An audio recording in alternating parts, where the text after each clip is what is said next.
The fire captain in the city of Napa, California, says it was the worst shaking he has ever experienced. The quake hit in the dead of night, setting off raging fires like this one, sending bottles flying off the shelves in the heart of wine country and damaging historic buildings in downtown Napa, which is a mecca for tourists. In fact, you could see some of them wandering through the streets in their bathrobes after being jolted so rudely out of bed.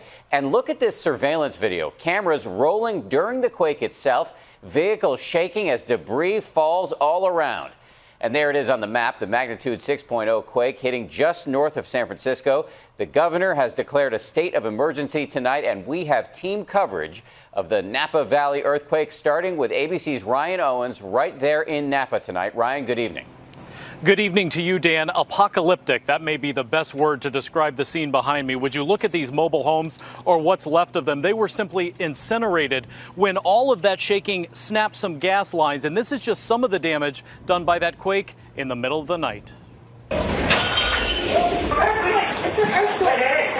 3:20 a.m., a powerful quake jolts tens of thousands right out of bed.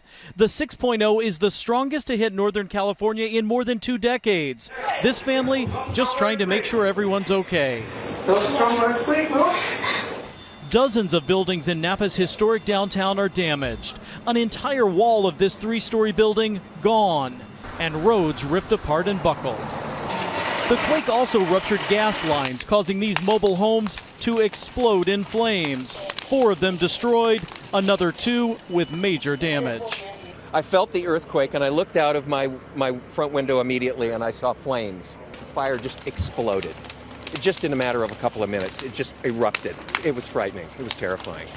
The earthquake also broke water mains, which made fighting the fires futile. With no water to douse them, firefighters could do little more than watch the homes burn. We did have a major water main break just outside the mobile home park, and which really complicated the firefight. It did certainly make things a little bit more difficult for us. The firefighters were able to stop the flames from spreading, but for these residents, it was just too late. The earth moved, the house moved. We didn't really know what happened. The house was already on fire, and it was hard to get out. It was really scary. I feel like we lost everything. Yeah, we lost everything. But we're not everything. Not everything. But at least they weren't hurt. 120 people here are. Doctors say most have cuts and bruises, but 3 patients have critical injuries, including a child hit by a piece of a crumbling chimney.